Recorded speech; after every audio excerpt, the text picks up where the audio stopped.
Starfighters, welcome to Mad Science Films. I'm Jimmy P, filmmaker and sexual astronaut, and as ever, I'm joined by my sprightly co-host, James Morrissey, one half of the Mad Science Films team. Guys, remember, if you enjoy the Mad Science Film content and want to subscribe to our YouTube channel and come follow us on Facebook, any comments, leave those in the comment section down below. Let's crack on with the show. Nice. Please, also, guys, check out our fourth feature film for free on YouTube. Just search for Little Monster or click on the link in the show notes below. This week, we're campaigning for a forgotten masterpiece of genre cinema to be given the exquisite Blu-ray treatment. And joy of joys, we've got another viewer recommendation. Guys, you don't know how much we love having viewer recommendations. Thank you so much. So this one comes from fellow filmmaker Sean O'Connor. What I definitely would recommend is check out his American Werewolf in London inspired short film, London Lycanthrope. We'll drop links in the show notes below. So there. Definitely worth a watch. Do you know what? There's hundreds of like fan films out there about Batman and all that crap. There should be more American Werewolf in London fan films. So thank you, Sean, for producing that. He reached out over Instagram actually, and he was talking about his love for bums. Remember bums? Yeah. So again, he was like, I didn't know anybody else knew about bums, and I was like, we know bums. Sean has gifted us Chains from 1989, directed by Roger J. Barsky. So Sean actually gave us a whole bunch of different ones, but you know, I kind of cherry picked, and so with this one. So Jim, are you ready for the really cheap synopsis that IMDb have given us? This is like a panel synopsis. Yeah. All right, ready? This movie is similar to Assault. Yeah, I'm going to start that again. This movie is similar to Assault on Precinct 13 and The Warriors, where there are waves of crazy, ferocious gang members who try to capture and pillage the building where some young, lost teenage partygoers have been left stranded. Yeah. I'm not sure they're teenagers. I mean, I would say their opening scene would suggest they're a lot older. But fine dining and looking to go to a jazz club after. I mean, that's a bit. I mean, I wasn't a teenager in the 80s. Maybe that's what American teenagers did in the 80s. Yeah, who knows? Possibly. Who knows? Awesome. So, Jimothy, is this a first time watch for you? This is a first time watch for me, and I really enjoyed it. I'm guilty because I love these kind of films. We've mentioned this before. I love these siege movies. Siege movies, lawless cities up against it. You know, the odds are stacked against you. A lot of Carpenter vibes, I think, with this one, and definitely inspired by Warriors. You just can't deny that, can you? Really, with the beginning, you know, gang leader being shot, and then by Gita, our. Because he's what was the name of the gang he's a part of? The Rippers or something, was it? The Rippers, I guess. So so he's obviously. I mean, I don't want to spoil it too much, but that was a spoiler. But yeah. It was a pretty obvious spoiler, but the film sets a big reveal, and you're like, all right. Yeah, kind of knew that was coming. So yeah, I mean, it looked great. I love the whole production of it. Love the lighting, very Escape from New York kind of vibe with that.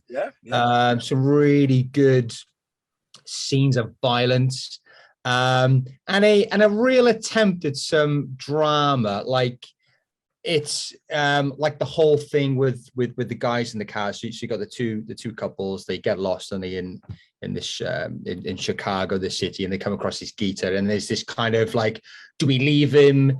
But he's going to get killed. Do we save him? So all these kind of questions, these human questions. Stuff with the girlfriend, and Paul saves Gita, but at the cost of his girlfriend. So it wasn't all gravy. The acting left a little bit. Paul, the character Paul, the actor there, he didn't really sell it, did he? He come across a bit flat, and I don't know whether that was the direction, possibly, because I think it was the first time directing for Roger Barsky, if I'm not too mistaken. It looks like the first and only time. So it could have been down to that. I don't know, but I kind of glossed over that a bit. I didn't let it get to be too much because it was a very fun film. I liked towards the end, spoilers here. I liked towards the end as well. It almost went a bit 8-bit game kind of fashion when like boss level up to like the dead man. So I was like, yeah, okay, here we go. And then of course you got the backlit guy with a fucking shotgun coming through, and it's like, oh, lovely. I also picked up on, and I done the IMDb search for it, but I noticed with the music there was some sound elements there which was used, and I thought, where have I heard this before? And I thought that's from Cyborg with Van Damme, right? So I thought, is it the same composer? And it is the same composer. So it's similar time period as well, isn't it? This is 1989, of course. So Kevin Bassinson, I think I might have butchered his surname there. He composed Cyborg before this one. So I just wonder where he had a few sound elements left on the desk. He was doing, like a James Horner, isn't it? Kind of ripping himself off, yeah. So that was quite cool to kind of pick up on that as well. So yeah, it was good fun, mate. I really enjoyed it. You know, good pick, good title. Yeah, good stuff. I think I'm with you. I don't think I loved it quite as much as you did. And it comes back to a similar problem I had with one of your picks, Dead End City, where I just didn't care about the characters that much. I didn't care that much about the couple. And I think you're right. I think that must come down to either the acting or the directing for the actors. So, you know, when I say acting, I'm not necessarily blaming it all on the actors. It could well have been the direction too. But I think you're right. They set up enough meaty stuff in the script, you know, with the couples and again, slight spoilers, the pregnancy. And like you said, you know, he saved the gang member's life at the cost of his girlfriend. And it just didn't land for me. And I think, it was either And you know, the cast and crew, both of them, they didn't do a huge amount outside of this film either. So I think Geeta was the guy who probably went on to have most of a career in TV. I don't know whether they were big roles or not, because it's American TV shows I haven't seen. But it didn't quite land for me. But yeah, as I say, the concept was great. I wasn't bored. So, you know, again, you know, the acting was a bit ropey, so it didn't quite land for me. So I didn't quite care about the characters as much as I should have done. So I wasn't gripped. But I wasn't bored. There were some great like little bits, little like supporting characters, like the prostitute at the beginning when they're asking for directions, and she's like, "Directions? Do I look like a roadman?" And I'm like, yes, that's brilliant. I love that. I love the shadowy big boss who was the woman in the limo, and that didn't quite pay off. I was hoping for more from that. But hey, and you know, like the Poundland Commando at the end, the dead man. That was great. But I kind of just didn't quite land. Like they made such a big. I think the thing is they had a decent script, and I think with some good direction, some good acting, it could have been a lot better. Absolutely, you know what I mean. It really could have stood out. Yeah, particularly in that era with the amount of siege films that have been before it and after it. So they definitely it's definitely found wanting. I think the script writers actually went on to have quite a big career, and that wouldn't surprise me based on this script. I think again they set up a lot. The director, this was his only directorial credit. He's got like a very small, I think either camera or lighting credit on another feature. And that was it. So perhaps Roger J. Barsky decided, you know, directing wasn't for him, or too much hard work. This director, Malarkey. Too much hard work. I'm only guessing. As I say, I love the concept. I love siege movies. So yeah, overall, I'm glad I've seen it. I've definitely done, based on the poster, it is a meme, and I'm gonna I've already made it. I haven't sent it to you yet, Jim. I'm gonna throw it up here in the video.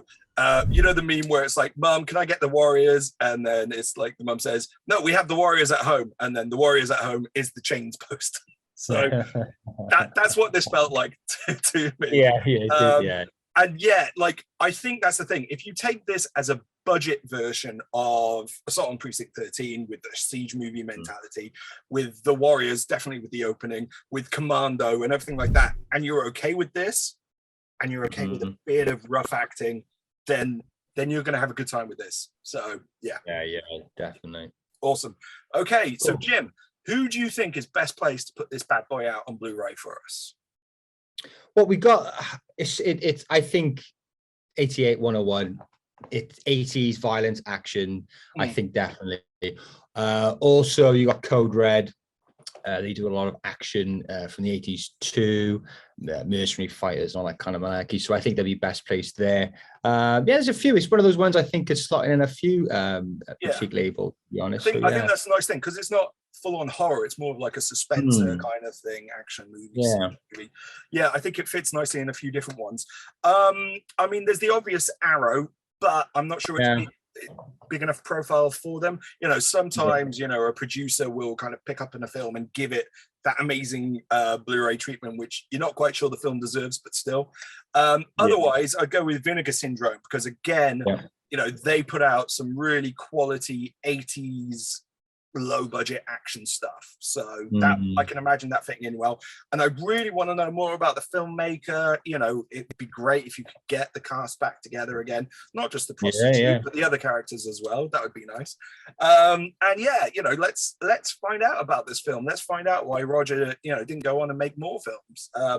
And also, I think it'd be great because, and it's completely escaping me now, but because the script writers went on to do like some bigger budget stuff, it would be so much fun to get them in the room and kind of ask them, what happened with this film? Did this lead to other gigs, which, sent you, on your filmmaking journey? So that would be a cool thing. Yeah.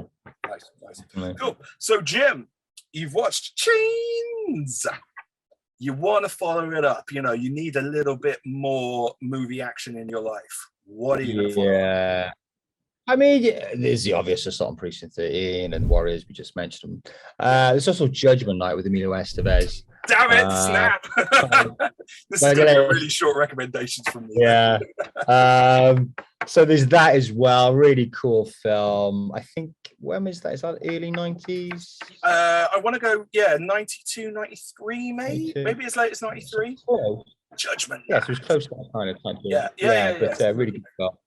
Good cast as well in that as well. Got Cuba Gooding Jr. and Dennis Leary. And I've thrown in Dead End City. That's all my recommendations.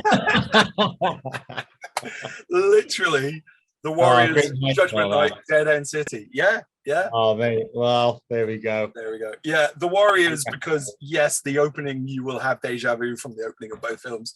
Judgment Night, because you have that kind of middle class people in urban threat scenario, and Dead End City because of the siege movie thing at the end. Dead End City very much like a factory warehouse type of thing. So yeah. What I will jump back and say actually, where I think it excels a bit better than Dead End City is the use of the warehouse location. In the ways that they actually are dispatching the gang. I thought that was above and beyond. I quite like the fact that they use their suburban education to kind of rival these thugs as well. Their use of knowledge of chemicals and making these bombs. Yeah. So it was something a bit different, rather than them running around with machine guns back. Yeah. That's why it kind of made it stand out slightly. Yeah, it was like the Home Alone. There you go. That's my recommendation. Home Alone. So awesome. There you go. That was Chains from 1981. Have you guys, apart from you, Sean, have you guys seen Chains? What did you guys think? What do you think would go well in a double bill with Chains? And also, are there any other films that you think we should check out and campaign for the beautiful Blu-ray treatment? Honestly, guys, we are loving your recommendations, so keep them coming. Chains was not a film I probably would have found if it wasn't for Sean giving me the heads up on it. So thank you, Sean. Definitely. Cool. And Jim, what else can these beautiful, beautiful people do? So guys, you can if you like this video, then please hit the like button. If you've been enjoying the Mad Science Films content, then why not come subscribe us on YouTube? Come follow us on Facebook, and any comments, leave us in the comment section down below. Thank you and goodbye.